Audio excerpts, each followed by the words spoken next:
औज़ुबिल्लाहिमिनश्शैतानिर्रजीम बिस्मिल्लाहिर्रहमानिर्रहीम अस्सलाम वालेकुम। आज के इस लेक्चर के अंदर हम जो बाकी के इन्वर्टिब्रेट्स रह गए हैं उनके अंदर हार्मोन्स के हवाले से हम बात करेंगे, मतलब एंडोक्राइनोलॉजी के हवाले से हमने बात करनी है। सबसे पहले मुलस्क की बात करते हैं कि मुलस्क के अंदर जो सेंट्रल नर्वस सिस्टम होता है वो रिंग ऑफ गैंग्लिया का जो वो बना होता है, और वो जो रिंग ऑफ गैंग्लिया है उसके अंदर न्यूरोसेक्रेटरी सेल्स जो है वो मौजूद होते हैं, और उन न्यूरोसेक्रेटरी सेल्स से ख़ास किस्म के केमिकल्स प्रोड्यूस होते हैं जिनको हम न्यूरोपेप्टाइड्स या न्यूरो हार्मोन्स कहते हैं। वो जो न्यूरोपेप्टाइड्स हैं वो हार्ट रेट को, किडनी फंक्शन को और एनर्जी मेटाबॉलिज्म को जो है वो कंट्रोल करते हैं। मोलस्क की ही टाइप है आगे बाईवेल्व्स, उनको हम आम ज़ुबान के अंदर सिपियाँ भी कहते हैं, जिसके अंदर मोती बनता है।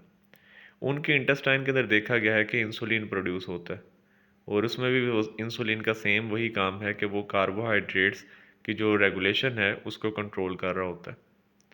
मोलस्क के अंदर एक और ग्रुप होता है जिसको हम गैस्ट्रोपोड्स कहते हैं। गैस्ट्रोपोड में स्नेल्स वगैरह आ जाते हैं। तो यहाँ पर बताया गया है कि स्नेल के अंदर डिफरेंट डिफरेंट हार्मोन्स होते हैं। स्पर्म प्रोडक्शन के लिए अलहदा, जिसको हम स्पर्मेटोजेनेसिस कहते हैं प्रोसेस को, उस स्पर्मेटोजेनेसिस के लिए अलहदा एक स्पेसिफिक हार्मोन होता है। फिर जो ओजेनेसिस है, मतलब कि एग की प्रोडक्शन और उसकी जो डेवलपमेंट है उसके लिए अलग से हार्मोन इनके अंदर मौजूद होता है। और कुछ हार्मोन्स ऐसे होते हैं जो ओवरीज और टेस्टिस मतलब स्टिमुलेट करते हैं, ताकि जो असेसरी सेक्स ऑर्गन्स हैं, मतलब कि मुख्तलिफ़ किस्म के जो ग्लैंड्स होते हैं उनकी डेवलपमेंट के अंदर वो रोल प्ले करते हैं। तमाम स्नेल्स के अंदर जब ग्रोथ हार्मोन प्रोड्यूस होता है, और वो ग्रोथ हार्मोन उनके शेल की जो ग्रोथ होती है उसको कंट्रोल करता है। अगर हम मोलस्क के अंदर एक और जो ग्रुप है उसको डिस्कस करें, मतलब सिफेलोपोड्स, जिसमें ऑक्टोपस और स्क्विड्स वगैरह आ जाती हैं, तो उनकी आई स्टाक, मतलब कि आँख के जो पीछे वाला हिस्सा होता है उसमें एक छोटी सी डंडी होती है जिसको हम आई स्टाक कहते हैं। वो ऑप्टिक ग्लैंड भी उसको हम कह सकते हैं। वहाँ पर एक या एक से ज़्यादा हार्मोन्स जो हैं वो प्रोड्यूस होते हैं, जो कि उसके अंदर एग डेवलपमेंट के अंदर, स्पर्म प्रोडक्शन के अंदर, और जो दूसरे सेक्सुअल सेकेंडरी करैक्टर्स हैं उनको जो है वो कंट्रोल करता है, उनकी डेवलपमेंट में रोल प्ले करता है। तो ये सिंपल सा इन्होंने मोलस्क के हवाले से बताया गया था। मोलस्क के बाद हम नए न्यू फाइलम की तरफ जा रहे हैं, और वो है एनिलिड्स। अगर हम एनिलिड्स को देखें तो एनिलिड्स के अंदर वेल डेवलप्ड नर्वस सिस्टम मौजूद होता है, और ये ज़्यादा अच्छा सेफेलाइज्ड है। सेफेलाइज से मुराद ये है कि इसके अंदर ब्रेन वाली जगह के ऊपर ज़्यादा अच्छे गैंग्लिया जो है वो मौजूद होते हैं। अब इसमें बाकी चीज़ें भी बड़ी अच्छी डेवलप हैं, लाइक सर्कुलेटरी सिस्टम है, लार्ज सिलोम मौजूद होता है, तो उसके मुताबिक इनके अंदर जो एंडोक्राइन का जो फंक्शन होता है वो भी बड़ा अच्छा होगा। अब इनके अंदर जो एंडोक्राइन जो सिस्टम है वो इनके अंदर मॉर्फोजेनेसिस करवाता है। मॉर्फोजेनेसिस से मुराद ये है कि सेल्स का शेप चेंज करना, स्ट्रक्चर चेंज करना, डेवलपमेंट करवाता है, ग्रोथ है, रीजनरेशन है, और गोनेड्स की जो मेचोरेशन है वो सारे के सारे हार्मोन्स के ज़रिए जो वो कंट्रोल हो रहा होता है। अब एनिलिड्स के अंदर एक ग्रुप है जिसको हम पोलिकीड्स कहते हैं। उन पोलिकीड से एक हार्मोन प्रोड्यूस होता है जिसको हम जुविनाइल हार्मोन कहते हैं। जुविनाइल का मतलब होता है यंग। तो इसका मतलब ये है कि ये जो जुविनाइल हार्मोन है जब ये प्रोड्यूस होगा तो वो पोलिकीड को यंग रखेगा, उसको मैच्योर होने नहीं देगा। मतलब ये कि जो जुविनाइल हार्मोन है ये गोनेड्स को इनहिबिट करता है कि वो आगे ग्रोथ करें या रीजनरेट करें, मतलब कि स्पर्म वगैरह और एग प्रोडक्शन को ये रोक कर रखता है। एक दूसरा एक हार्मोन है गोनेडोट्रोफिन, ये जो है वो एग्स की डेवलपमेंट जो है वो करवाता है। और एक और भी हार्मोन पोलिकीड्स के अंदर मौजूद होता है जिसे हम एनिटोसिन कहते हैं। अब एनिटोसिन जो है वो वर्टिब्रेट्स के अंदर मौजूद ऑक्सीटोसिन जैसा काम करता है, क्या मतलब कि ये एग लेइंग बिहेवियर को स्टार्ट करवाता है, एलिसिट करवाता है। अब एनिलिड्स में पहला जो ग्रुप था वो हमने पोलिकीड को डिस्कस किया। उसके अलावा एक और भी ग्रुप होता है जिसमें लीचीज़ वगैरह आती हैं। अब लीचीज़ के हवाले से भी बताया गया कि इनके अंदर भी न्यूरोपेप्टाइड हार्मोन्स जो हैं वो प्रोड्यूस होते हैं, केमिकल्स प्रोड्यूस होते हैं, जो गमीट डेवलपमेंट और इनके कलर को चेंज करवाने में इन रोल प्ले कर रहा होता है। पोलिकीड्स और लीचीज़ के अलावा ओलिगोकीड्स भी एनिलिड्स के अंदर एक छोटा सा ग्रुप बनता है, और बताया गया कि उन ओलिगोकीड्स के अंदर ऑस्मो रेगुलेटरी हार्मोन्स जो हैं वो रिपोर्ट किए गए हैं कि वो मौजूद होते हैं, और वो ज़ाहिर बात है ऑस्मो रेगुलेशन को जो है वो कंट्रोल करते हैं, वाटर बैलेंस को कंट्रोल करेंगे। उसके अलावा इनमें हाइपरग्लाइसीमिक हार्मोन भी देखा गया है। हाइपरग्लाइसीमिक हार्मोन से मुराद ये है कि जो इनकी बॉडी के अंदर ब्लड ग्लूकोज का जो लेवल है, जो कंसनट्रेशन है, उसको हाई रखता है। और ये ज़्यादातर लुम्ब्रिकस के अंदर देखा गया, मतलब जो आप अर्थवर्म पढ़ते हैं उसके अंदर ये चीज़ देखी गई है। तो ये सेकंड फाइलम हो गया एनालिट्स के हवाले से।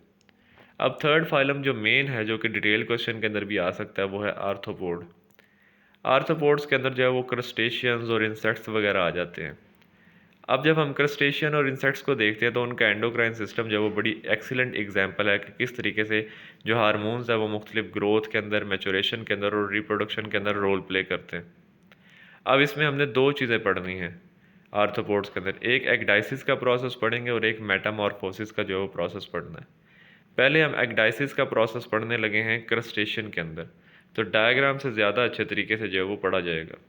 अब यहाँ पर देखिए आपके सामने एक क्रैब की जो है वो स्ट्रक्चर बनी हुई है। अब क्रैब के अंदर जो आई है उसके पीछे एक डंडी होती है जिसको हम आई स्टाक कहते हैं।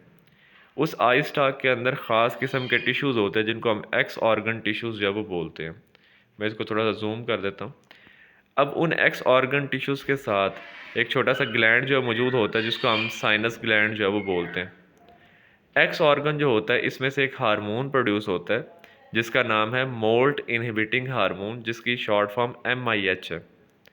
एक्स ऑर्गन से ये MIH प्रोड्यूस होता है और ये स्टोर हो जाता है साइनस ग्लैंड के अंदर। और फिर इस साइनस ग्लैंड से जो है ये नीचे जो आपको एक फाइबर दिखाई दे रहा है, ऑप्टिक नर्व का फाइबर है, इसमें से ये MIH हार्मोन निकलता है और वाई ऑर्गन के ऊपर जाकर एक्ट करता है।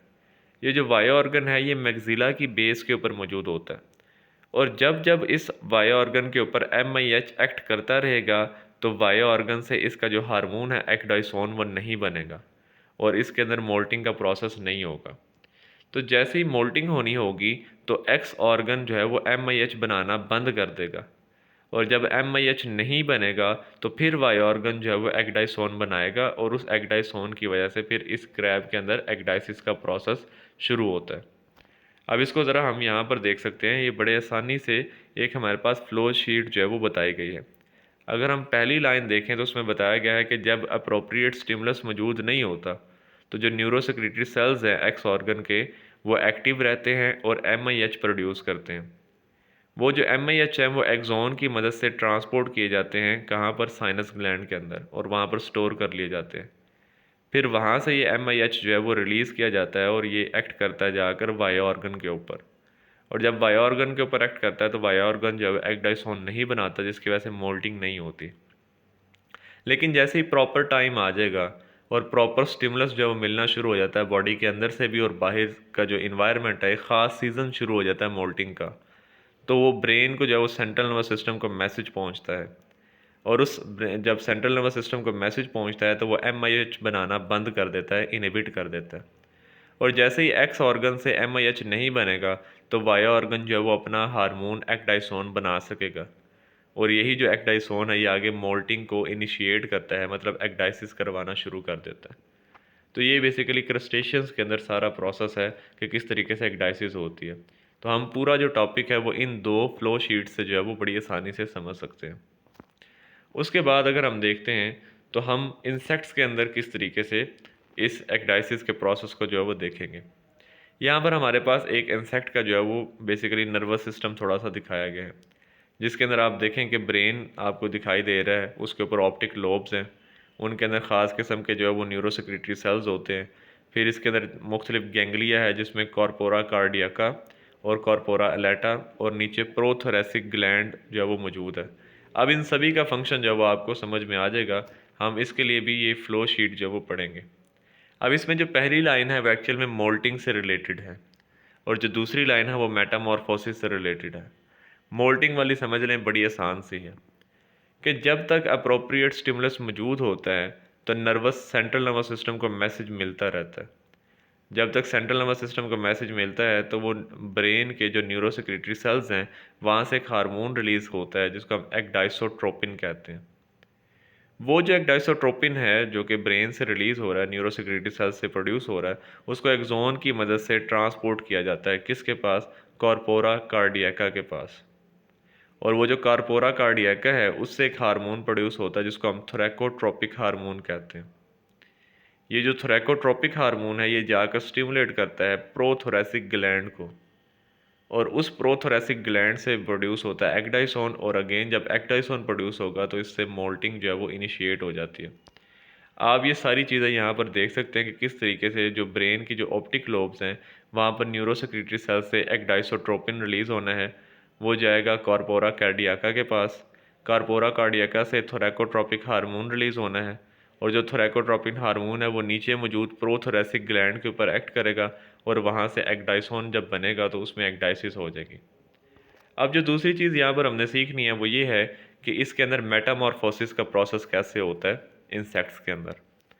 तो बेसिकली ये है कि जब एक अप्रोप्रिएट स्टिमुलस मिलना बंद हो जाए, कि मतलब अब टाइम आ गया है कि मेटामॉर्फोसिस होनी है, तो उसमें फिर एक जो है वो आप कह सकते हैं ग्लैंड जो है कॉर्पोरा एलेटा, वो रोल प्ले करता है। जो हमने अभी एक्डाइसिस के अंदर देखा वो कॉर्पोरा कार्डियका था, लेकिन इसके अंदर कॉर्पोरा एलेटा होता है। अब वो जो कॉर्पोरा एलेटा है वो एक हार्मोन प्रोड्यूस करता था, जो कि अब डिक्रीज़ कर दी गई उसकी प्रोडक्शन, जुवेनाइल हार्मोन। और मैंने बताया था कि जब तक ये जुवेनाइल हार्मोन प्रोड्यूस होगा, वो जो इंसेक्ट है या वो कोई भी ऑर्गेनिज्म है वो जुवेनाइल ही रहता है, वो यंग ही रहता है, वो मैच्योर नहीं होता।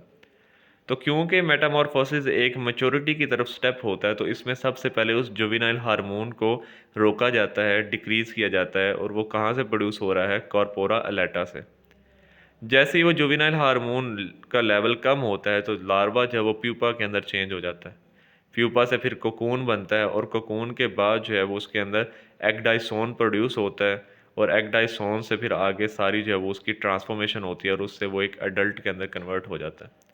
तो इस सारे प्रोसेस को हम जो मेटामॉर्फोसिस कहते हैं, जो कि सारी चीज़ यहाँ पर एक आप कह सकते हैं टेक्स्ट में भी लिखी हुई है, जो हमने सीख ली है फ्लो चार्ट के अंदर। लास्ट के ऊपर एकाइनोडर्म्स के हवाले से बात की गई कि जो एकाइनोडर्म्स हैं वो ड्यूटेरोस्टोम्स हैं, तो इनकी जो रिजेंबलेंस है वो मिलती है कॉर्डेट्स के साथ। लेकिन कॉर्डेट्स के साथ मिलने का मतलब ये नहीं कि इनका एंडोक्राइन सिस्टम बिल्कुल एग्जैक्ट सेम है, ये थोड़ा सा डिफरेंट होता है कॉर्डेट से। जोलॉजिस्ट ने ये नोट किया है कि जो सी स्टार्स हैं उनके जो रेडियल नर्व्स होती हैं, जो उनकी बाजू के अंदर नर्व्स जा रही होती हैं, उनके अंदर न्यूरोपेप्टाइड जो केमिकल्स हैं वो प्रोड्यूस होते हैं, जिसका नाम उन्होंने रखा है गोनेड स्टिमुलेटिंग सब्सटेंस। जैसे ये इस गोनेड स्टिमुलेटिंग सब्सटेंस को या इस न्यूरोपेप्टाइड को एक मैच्योर सी स्टार के अंदर इंजेक्ट किया जाता है, तो उसके अंदर फ़ौरन से जो है वो गमीट्स वगैरह बनना शुरू हो जाते हैं, शेड होना शुरू हो जाते हैं। मतलब ये कि जो गोनेड स्टिमुलेटिंग सब्सटेंस है, इसका बड़ा इंपॉर्टेंट रोल होता है गमीट की फॉर्मेशन और गमीट्स की रिलीज़ के अंदर।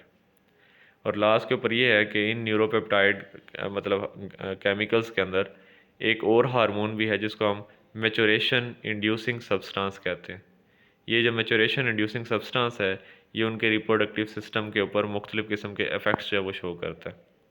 तो ये आज का हमारा जो है वो इतना सा टॉपिक था, जिसके अंदर हमने इनवर्टिब्रेट्स के अंदर एंडोक्राइन सिस्टम को जो है वो कवर किया।